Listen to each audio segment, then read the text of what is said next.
All right, welcome back to Context and Clarity Live. Still haven't worked out a fancy intro yet for the relaunch here of Context and Clarity Live, but glad you're here. Welcome back. This is a new time, a new day, a new look, a new co-host. We said all of this last week as well, but it's been fun to relaunch this and have a new approach to Context and Clarity Live at this point. So, welcome. Glad that you're here, Christian. I see you out there in Ithaca, New York, over on Facebook, and Arturo. I know he's in San Diego. Long time no see. Yeah, Arturo is participating in our master class that we're running this week. Our From Overwhelmed to Optimized master class, which the Arc OS lab for that ended about half an hour ago. So it's been a busy day. Um, but welcome back, Arturo. Mark R. LePage, welcome.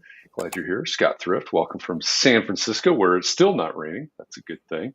So glad to have all of you here. As you get here, say hi. Let us know that you're here.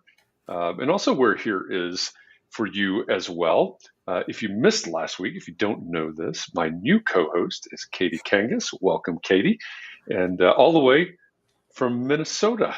Glad Yes, I'm you're not here. too far from you in the Midwest. No, you're not. That's right. We're holding down the middle, right? Yes. So right now it looks like we have Christian and Mark. They're over on the East Coast ish, or the eastern half of the country. We've got Arturo on the West Coast. Scott's on the West Coast, and here we are. We're Mhm. just holding down the middle. It's important. Somebody has to. The It's great to missing have you. middle. Yes. Yeah, we are the missing middle oftentimes, I think, forgotten middle. But I'm glad you're here. Our guest today is sort of in the middle as well, but we're spanning north to south too. So we'll get into that here in just a minute. If you are on Facebook and you're commenting and you say, "Hey, why doesn't my comment show up on the screen like Christian's does or Arturo's is right now?" It's probably because you are in a closed Facebook group, and Facebook has rules. Mark Zuckerberg says that your name, your likeness, your comment can't leave that closed group unless you give specific permission to do that. So right now, on the lower left-hand corner of your screen, there is a URL. I would encourage you to open up a different window here and type into the browser chat.restream.io/FB, like Facebook. That's chat.restream.io/FB. And a couple of clicks later, you'll give Facebook permission to communicate with Restream, which is this platform that we use here for these simulcasts. And a reminder, if you've done this in the past, you say, "Hey, that's not it. I've done that before." The permissions expire at some point. I don't know what the timing is, but they do expire. So just try it again, and and a couple of clicks later, it'll solve all of your problems. Pretty sure, every single one of them.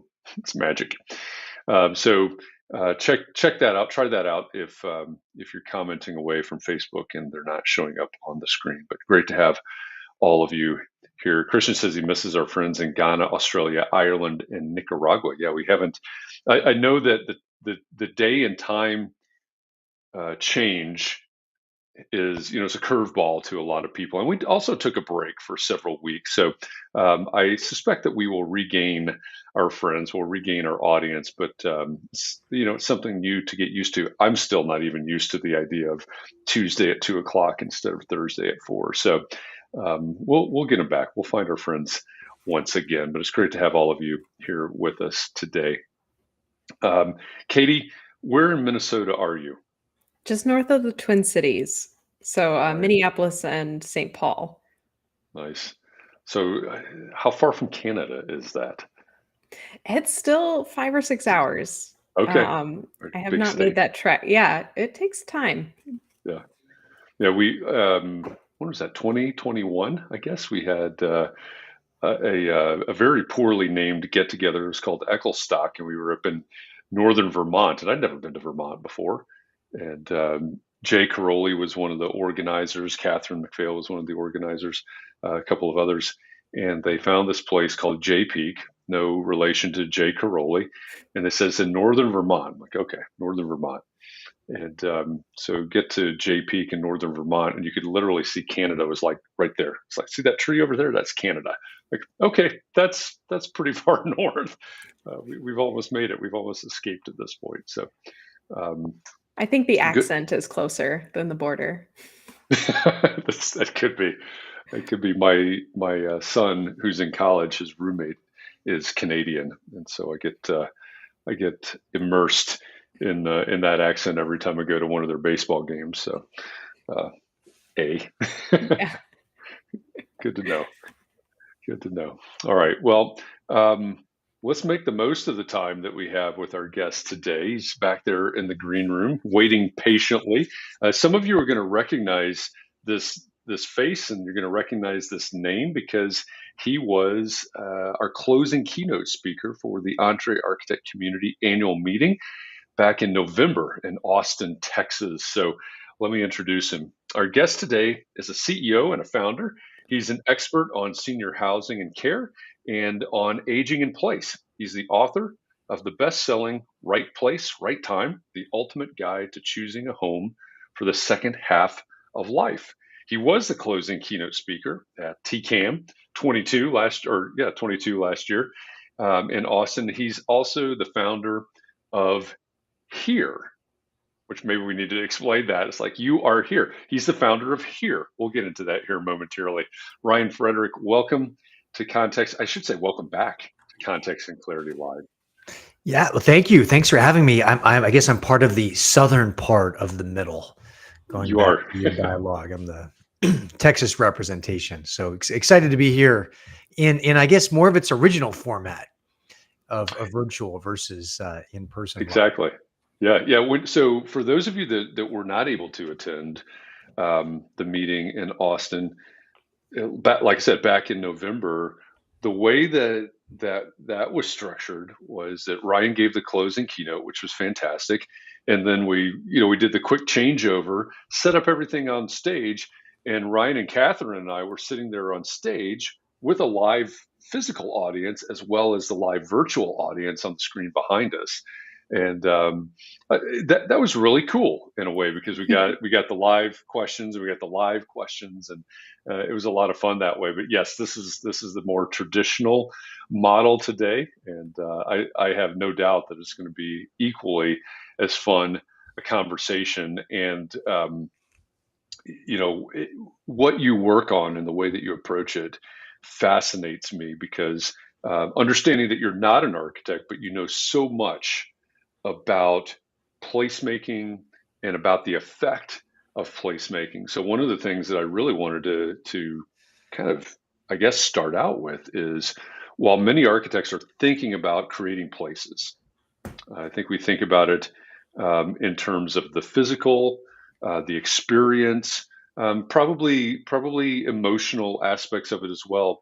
You consider those things, but you actually take it, I would say, even further in the long term effect of place, I guess, in a way. Can you talk a little bit about the way that you think about placemaking? Yeah, I've perhaps thought too much about it in retrospect. And in fact, it goes a bit to the name of my company, which I think's changed. It has been since I was with you all in November. It To has, yeah. Here, You HERE. alluded to the change, yeah. Yes, I alluded to the change. And I followed up on that one. So yeah, to just let me double click on that for a second, and then I'll double back on your question. Yeah, because they're related. I think that this impact of where we choose to live and I'd say be present. It's not just our address. Where are we present? It is. I do believe it's a profound has a profound impact on your life, and I think it's one of these things that there's an impact here and now. But there's this longer lasting impact. And what might be perfect for Jeff or perfect for Katie may not be right for Ryan. And it's a very, there's unique dimensions to it at the individual level. And there's also unique elements of the time. I did a talk yesterday in Orlando. I was sharing earlier in the before we started this, and I talked about a story of when I lived in San Francisco. So my first job, I studied engineering in college, electrical engineering. Thought I'd be in technology for a long time. Wasn't. We'll get to that in a second. But I was in San Francisco during the heydays of the dot-com craziness, and I was worked for an investment bank for a year, and then got recruited to work for a group we invested in a software company. And we went public within a year, and it was crazy. I was like, oh my God, this business thing's pretty easy. It's not actually, but it felt like that at the time. Then we had a scandal in our company. Some people went to jail. I had a dose of reality therapy. But there was a window there for a while, actually, when I was in San Francisco. I was single, then dating my later become my wife, my good buddies. I commuted to basically to work via bicycle. And it was an awesome time for me and San Francisco. And then fast forward, call about 20 years later, and or 15, depending on when I kind of left and so on. And it's a different circumstance. I've got three teenage hooligans, and I've got different demands on my time. And so my apartment that I shared with three other roommates and later with one roommate wouldn't work quite as well. That place wouldn't port over well. My wife wouldn't accept that, I don't think. But then also San Francisco's changed. I remember I'm not a big shopper. I'd go clothes shopping one time a year, and it would be to the Nordstroms downtown. They have an anniversary sale every July. Well, based on some recent announcements, I don't think that Nordstrom's will be open this July. It's among stores they've decided to close in the San Francisco area. And so you've got this dynamic where just finding your right place, it has a big impact, which I'll come back to in a second. But it's so unique. It's unique to your needs and preferences and what the options are out there. And then that moment in time. Back to the place thing. Yeah, I think it is it is so profound. And I think when you look at the research around healthy longevity, the good news is so much of it actually is in our control. So just because your parents lived for a long time, generally speaking, that isn't necessarily a strong indicator that you will live for a long time. But more importantly, it's not just how long you live, it's the quality of the life that you have. Uh, the phrase I've used recently is longevity is a gift, healthy longevity is earned. And the premise behind that is a lot of the boost in longevity that we've gotten over the last century is a consequence of advances in healthcare, technology. Just it's a bit of where the era we were born into. But healthy longevity, where we are healthy for a long duration of that, where we're financially secure, where we have purpose and we're socially connected, uh, more of that's kind of up to us to sort out. And then as architects, to be mindful of that for our clients. In what ways can we create places that make it easier for people to thrive over this longer life? And in some respects, I see it as really as the key to healthy longevity, and that is place. Yet it's hidden in plain sight. We focus on, God, eat my broccoli, and I got to go exercise. Not important things. Don't get me wrong, but if you get place right, a lot of those things just happen easier. It's like in the water. And particularly the social connection piece, which I want to spend some time talking about today as well. Yeah, I think we've got a little bit. Some of us have a little bit of an advantage because we talked about this a little bit in November.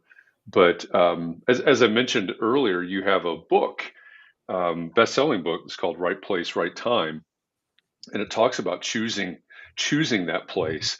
And I know a lot of what we talked about and what you just there you go. Yeah. That is the well-trained author right there. Yeah. Well, normally I don't have to roll to get it, but Yeah. this was a little outside of my arm's length. Yeah, no worries. Yeah, that's it's good. Um, the so much of what you're talking about in choosing that place, like you just alluded to, those social connections. Um, I'm thinking about where I am right now. I live in an historic neighborhood, exactly 5 miles from the center of Indianapolis. As I sit here right now, if I could get high enough to see over the trees, I'd be staring right at the skyscrapers downtown, and very walkable community. I get up every morning. I walk. I don't. I didn't want to be a walker, so my excuse is I walk over and get my espresso at the coffee shop every Mhm. morning and walk home. Um, there are a lot of things that we can do in this neighborhood on foot, and the social connections, like you alluded to, the front porches. This is one of those front porch kind of neighborhoods. Everybody has their dogs that they walk, etc. Um, versus, if I were to drive, Indianapolis is not a huge city. If I were to drive, say, 20 minutes or so east of here, I get into suburban sprawl. I get into, in my opinion, disconnectedness. Yeah. That's and not to be judgmental, right? Because what's right for me is not what's right for people living out there. Um, there are big differences in those places, and I hear you when you say social connection, because that's what this neighborhood is about, right? It's about social connections. A couple things on that. I would say that part of what I advocate is getting this higher on people's radar screens. That individually, are we being as thoughtful as we can be around the elements that are important to us, and how are they embedded in the places that we frequent, that we are rooted in. Uh, and to your point earlier, you don't want to be judgmental, but it's possible that there are some people that are living further away that could afford to be in a more walkable area, that could basically um, that basically could also they they could benefit from the social connection, and it's possible they just haven't put the thought to understand the difference. And I think that part of the dynamic that's happening right now, and this is why I think it's so important for this community to be aware of it individually and then also as professionals, is that more and more our society is being designed, wired for disconnection. So I'll give you some examples. I do blog every other week on the here.life website. There's a mailing list people can sign up for, and there's an assessment tool there that thousands of people have taken just to say, is this the right place for me? And I then offer some advice about it. I do want to come back to some courses I'm doing in a second. I'll come back to that before we're done. But a recent blog was really talking about this experience going to a Whole Foods here in Austin, where drove into the garage, I got my parking ticket, I parked my car, I went up the stairs, grabbed my shopping cart, went a few different aisles, loaded some stuff into my shopping cart, got in the self-checkout line, zapped a few things, put my credit card in, grabbed my bags in my cart, got my ticket, uh, uh, certified so I could get, so I could leave for free, and went down, loaded my bags from my shopping cart into my car, got in my car, drove out, got my, gave the machine my parking ticket. I didn't talk to anyone. In fact, had I tried, I probably didn't have to make eye contact with anyone. About a month later, I was visiting a friend in Cincinnati. Cincinnati's the headquarters of Kroger. Kroger took it a step further. This was a larger Kroger store. There were about 12 checkout stands open. They were all the self checkout. They didn't offer an in-person option. In fact, they're relying so heavily on this that they have built in this store 2 of them that offer the feature of a conveyor belt. So when we went in and we had our bags. Now this is a bigger shopping cart. We were shopping for a larger party.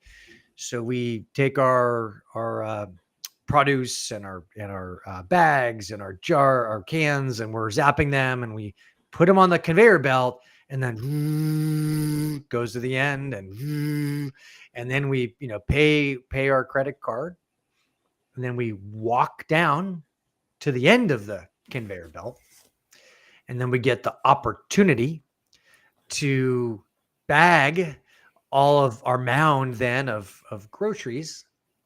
We put them in our bags, pop in the grocery cart, go out to our car.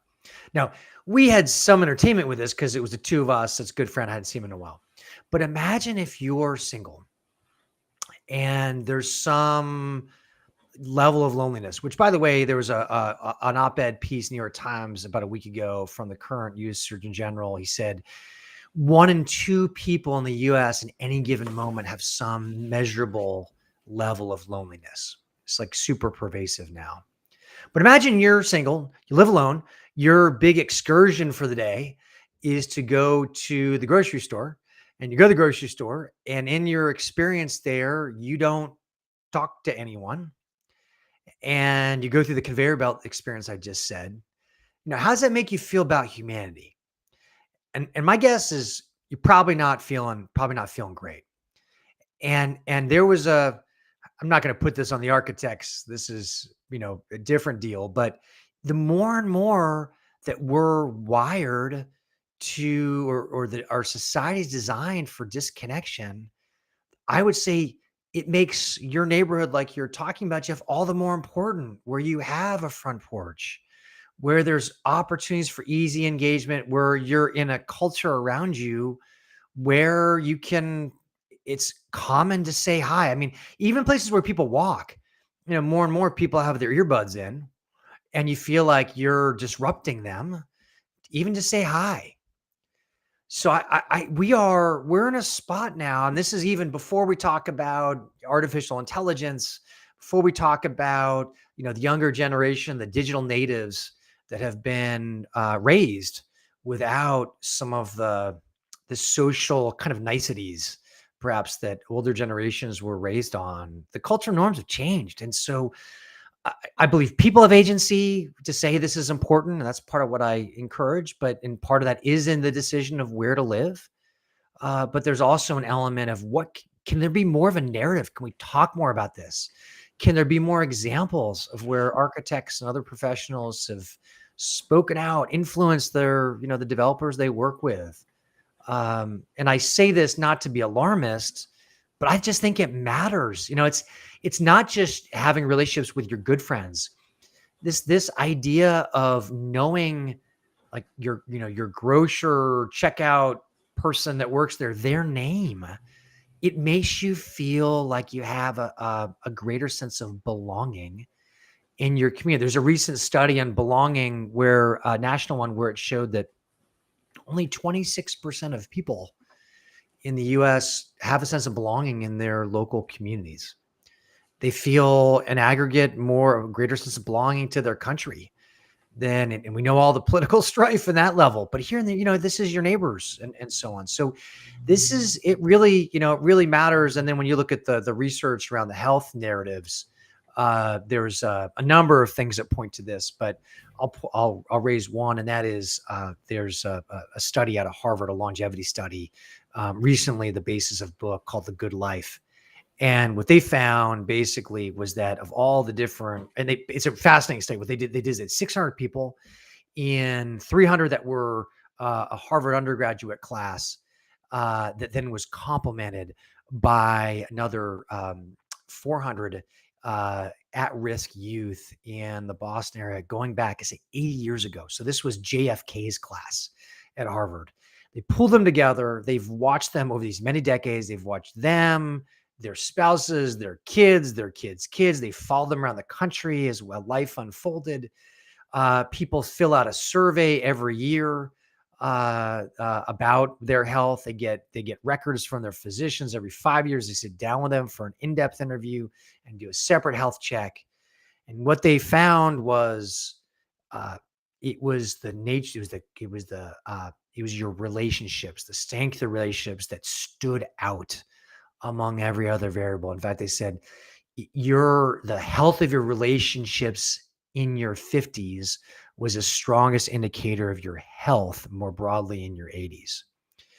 So this stuff matters, and I think we have to recognize the moment that we're in and the ways in which there's headwinds that that are impacting us. I Yeah, think, that's. Go ahead, Katie.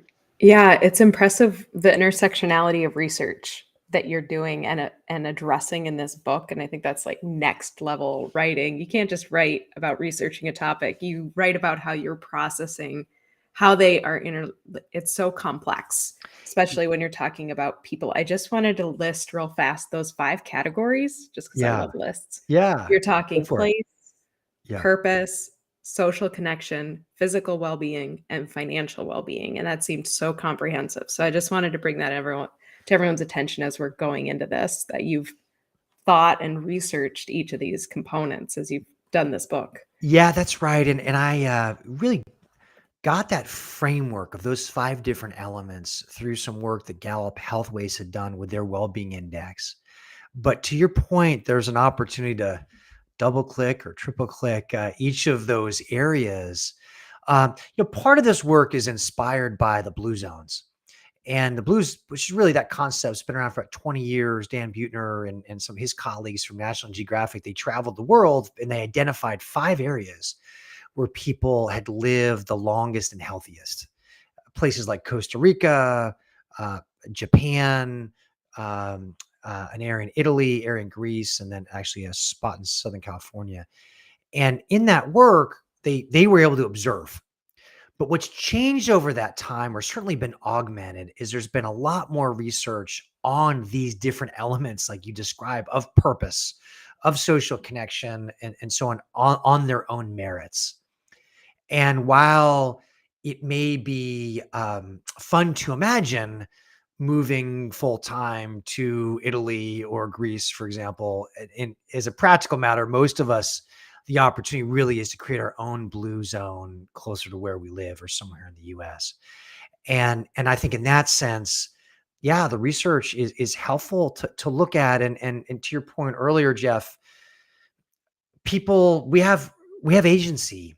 Like that's part of what makes I think America a special place is you're not generally mandated to do that many things, but we can hear the things that the research seems to indicate, and you have an opportunity within certain measures to lean into that or not. The Going back to this longevity versus healthy longevity, I think one of the outcomes of this is if we make a set of different decisions that makes it such that our quality of life is impacted, we may not like feel that today as much as we may feel that down the road, where we're in a position where we have more compromised quality of life, whether it's our health, whether it's our financial resources, that even if we're living longer, it isn't necessarily living better. And so I do hope and I think there is, at least in some circles, a movement around, okay, how do we make this longevity thing a healthy longevity? They say today half of the kids born in the US are expected to live to 100.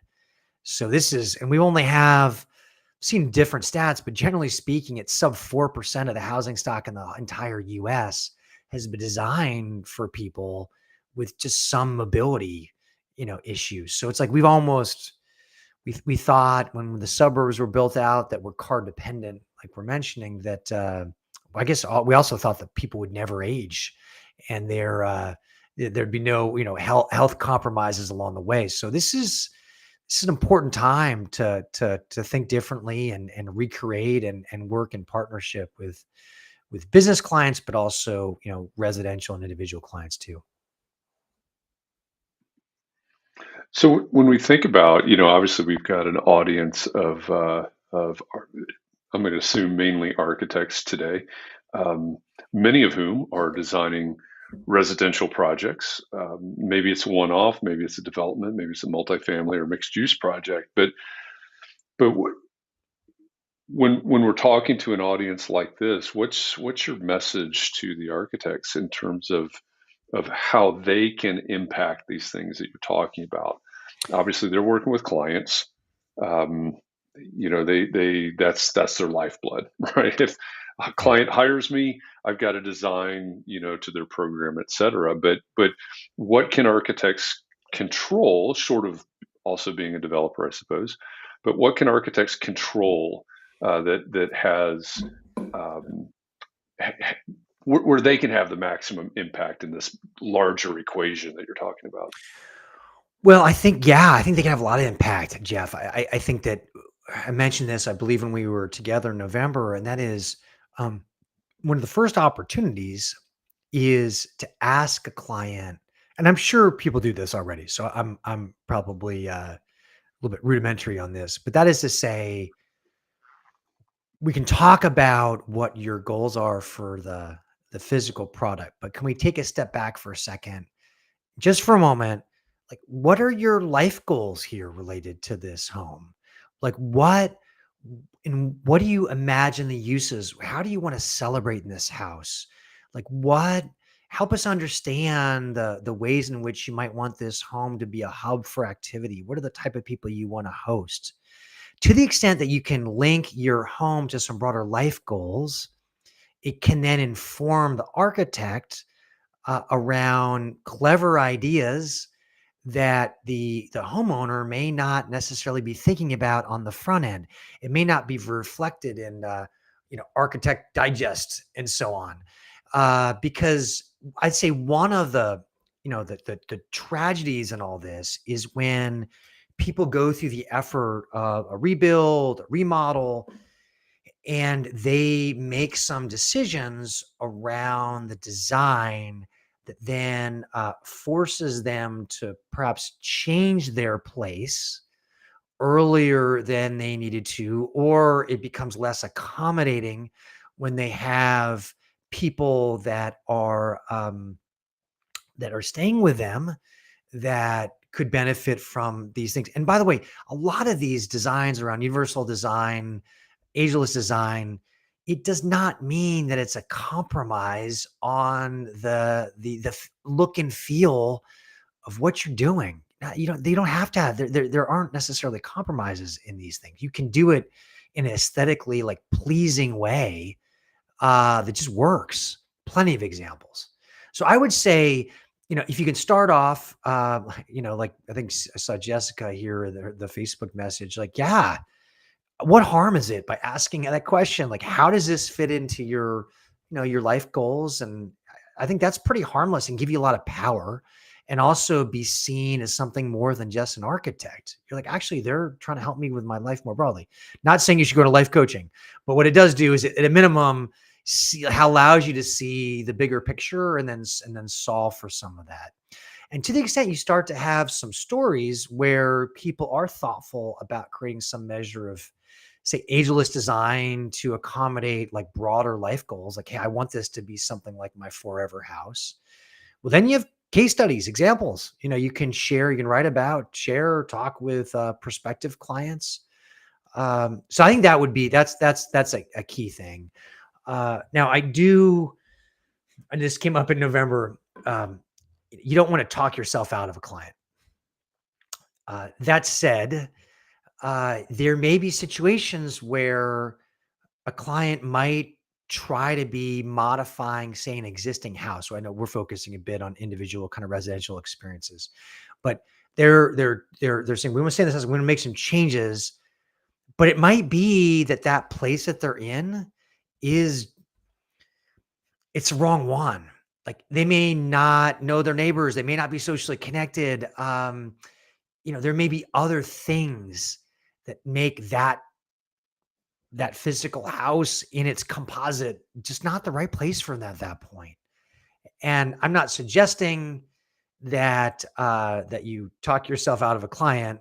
However, it might be that the better opportunity is to find property elsewhere or a different house that you can remodel for different reasons.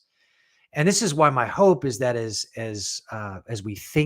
more people think more deeply about place and its central role in healthy longevity, is allows a broader set of like creative options to make sure that you're solving for, the best place for you at that given time.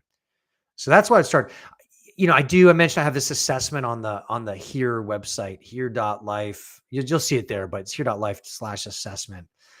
And in some cases, that actually might be an interesting tool for architects if they're working with a client where they just know place is on their mind. This can be it's a 2-minute assessment, just helps people understand where they are, and they may decide with a little more reflection kind of where they are, and that may be more informative for you as you then try to find the right situation for them. So if you're listening to this or you don't see the screen right now, or maybe do see the screen, there is a URL that Ryan just mentioned, here.life. That's the actual URL. Yeah. There is a .life extension now. So here.life is the website. So here.life/assessment will lead you to the assessment, obviously, that Ryan is referring to. And you mentioned not talking yourself out of a client, which, fair point. But as the guy that gets to put on sort of the management consulting hat or the business of architecture hat a lot, I would argue that, and you actually mentioned this earlier, that actually taking that approach and saying, hey, maybe this isn't the right house. Maybe we need to look at a different place for connectivity reasons or whatever those are. I think that's a big value add for architects. And I know there are architects out there, they'll say, well, that's not what architects do. And I say, why not? Why not do that? Yeah, there's, of course, Taylor Davis, who's part of your community from TPD Architects, and she's built a practice around this area, particularly I'd say on the aging in place side. It's very thoughtful, in the Alabama market, Birmingham in particular. But I think that they're going back to our social connectedness conversation we had moments ago. As we all know, there are a lot of boomers, millions and millions of boomers, and many of them, it's complicated to figure out what to do. And so if they're able to get not just an architect, but someone who's thoughtful about how to plan for a longer life, yes, please. And when you figure also how many people there are, as I said, a bit socially disconnected in certain circles, single, whatever, like there's a lot of value in being able to like slow things down for just a moment. What are you really solving for? And I could imagine it not just leads to better outcomes over the long haul, but got to be some reputational gains too, where, this is because it's hard to get good advice on how to think about these things. So yeah, everyone has to manage their practice in the best way for them, but I do think there's just enormous opportunity in pretty much every locale with people aging, looking for alternatives, not interested in senior housing or not interested in senior housing yet. When you look at the gains in longevity, generally speaking, it's not people living another 5 years in skilled nursing. It's people generally having another 5 healthy years, for example. And so what do you want? This narrative of you get educated, you work, and then you retire, like that narrative, we're in the midst of blowing that up. Because if all we're doing is adding extra years to retirement that for most people may not have the purpose they're looking for, they may not be financially able, particularly in a post-pension world, it's different. You're coming in and out of different pursuits. And that may mean you have different physical places are part of it. And one thing we haven't talked about as much, but I want to mention is this idea of, metaphorically, what's your place? For every stage in life, are you with your people? Are you doing the things that you want to go do? That is so important, because if you don't have a sense of those things, you may be, choosing the wrong physical place as well. you may be solving for the wrong level, I guess I could say.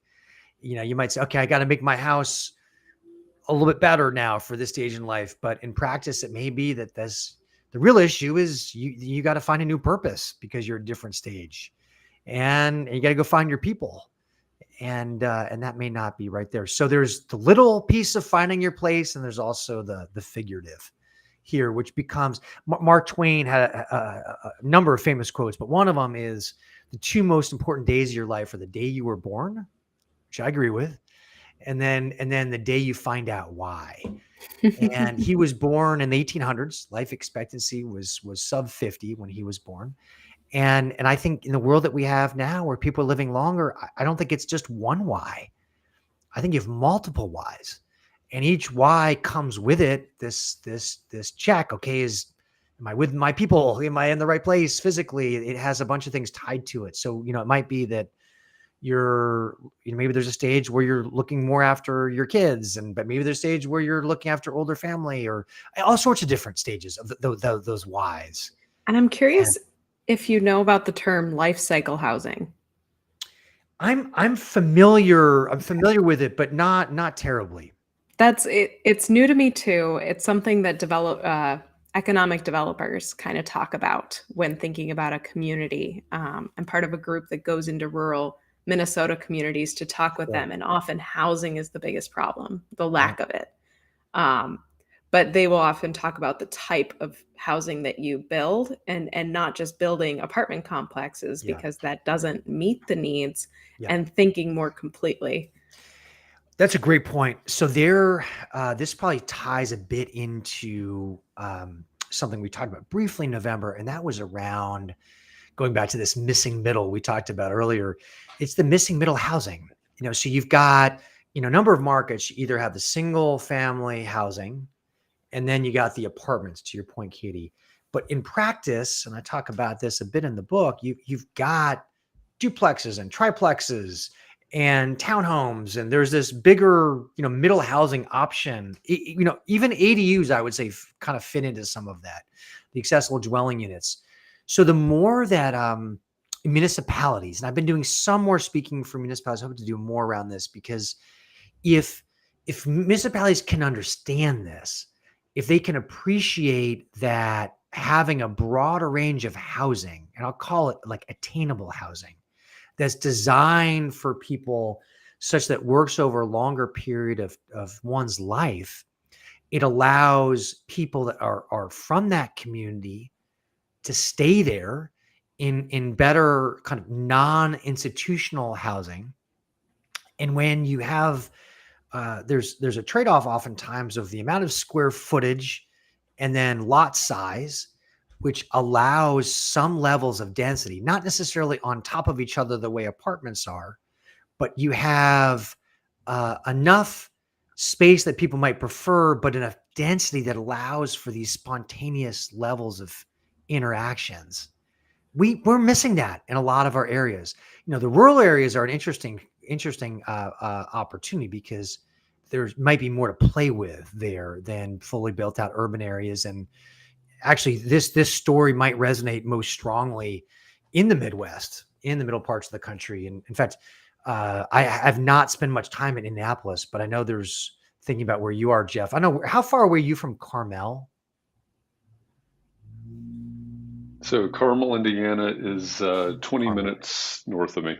Okay. Northwest of me. Yep. Because I've heard some good stories. They're suburban. Yep. Yeah, of Carmel, where it is suburban, but it has some design intentions to make at least some of it a bit easier for people to get to know each other. So there's some sneaky good areas in the Midwest. I talk about that a little bit in my book. I think it's overlooked. It over indexes for friendliness. There are some interesting places where people have made these places home, where we can go in and get to know people, and the price point can be more reasonable than some other places, and you're also seeing some interesting redevelopment.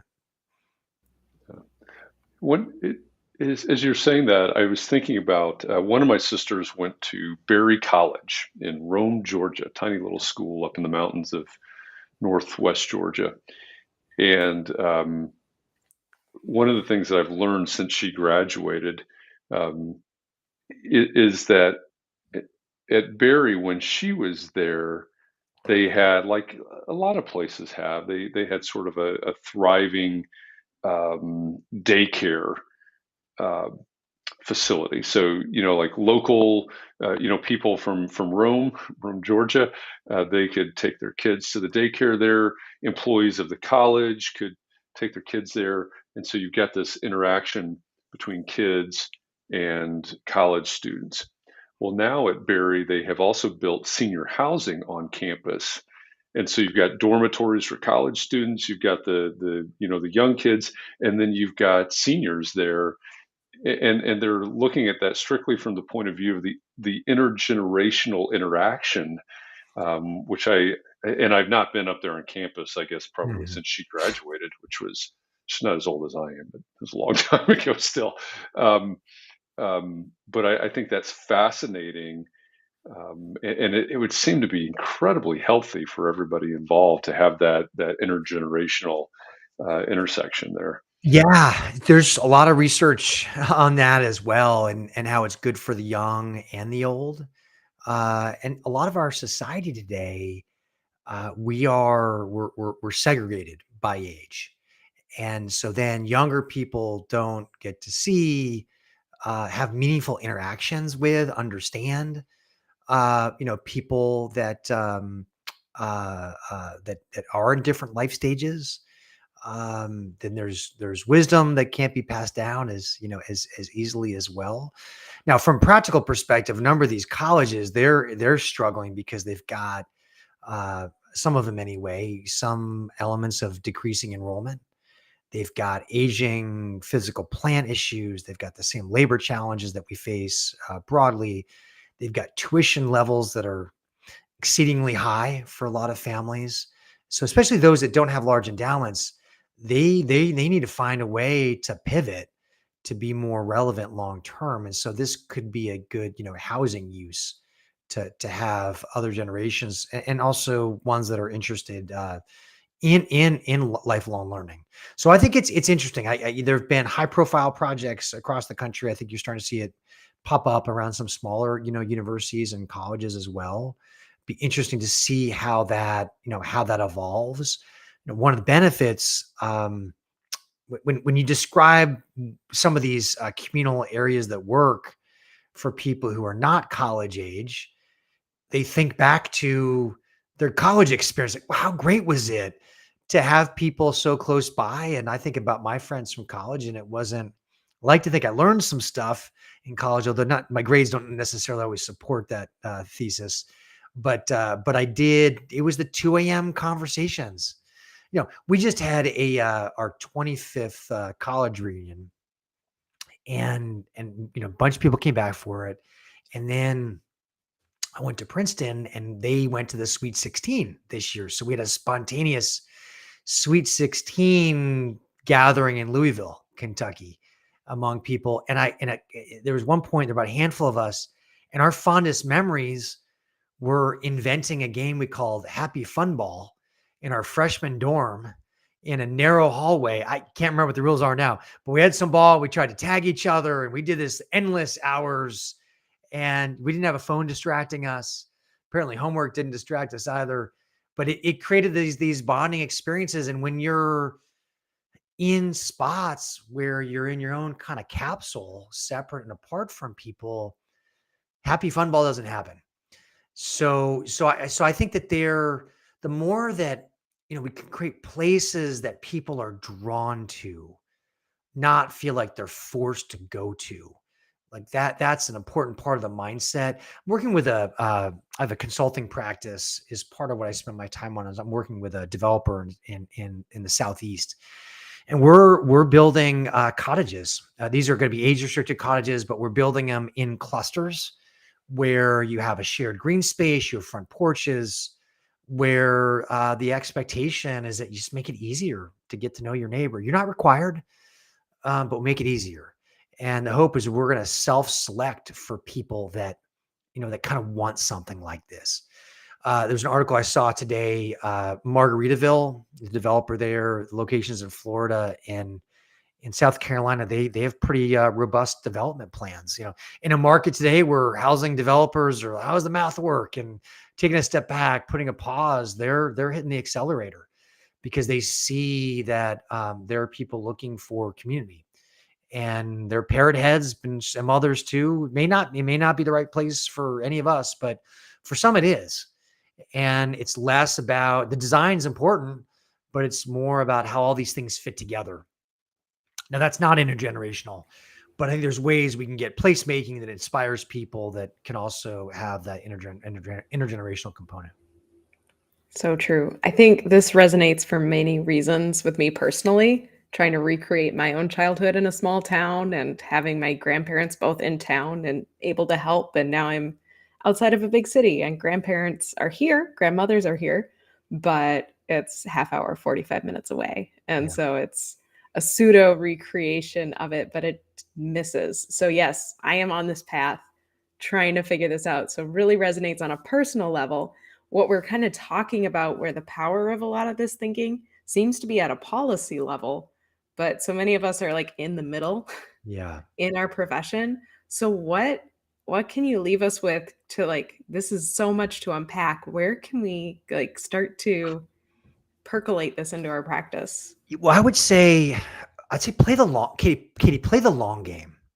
And the long game is these issues we're talking about around social connection, around healthy longevity. They're not going away. If anything, they're going to become more and more relevant with each passing year.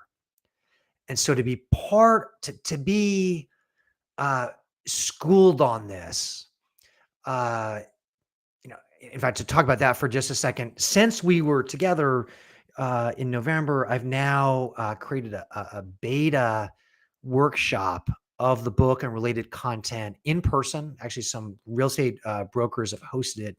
Some wealth advisors brought their clients. So 2 that were in person, 1 that was virtual, and they went really well. People like, oh my gosh, there's so much here. I didn't realize all the different dimensions, how important it is. And that led me now to launch a beta course. So we've got about a dozen people from across the country, 4 different sessions with the expectation of getting to a plan. Okay, here's my plan of next 3 to 5 years. So I think, yes, play the long game. There could be a path where there's even just some education. How can I get a little bit smarter on this beyond just a context and clarity live event or a book? How can I contextualize this for my work, our work, so that I'm more confident understanding what matters and how to then relay that to my clients? So I would say that's probably the near term. I think it doesn't hurt, Katie, to be part of some of those local conversations, in your local municipalities, to be reading things that are in this area, for where you are. It would be great if the architecture community was more of a voice that made it easier for a wider range of zoning possibilities. So we weren't stuck with just apartments or a single family house, that there were more options. And those are, I would say, take a moment to see how it applies to your life and your journey, like you just described. Play the long game.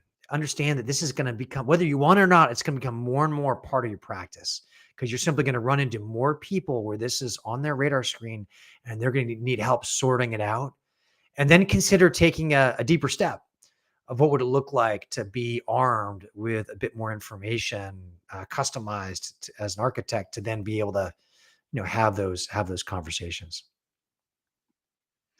One thing, and I know I'm in the danger zone here because we're like 4 minutes from the top of the hour here. But one thing I would add to that, you mentioned Carmel, Indiana, and I kind of chuckle a little bit because some of those projects that you're talking about, I worked on in a past life. Mm-hmm.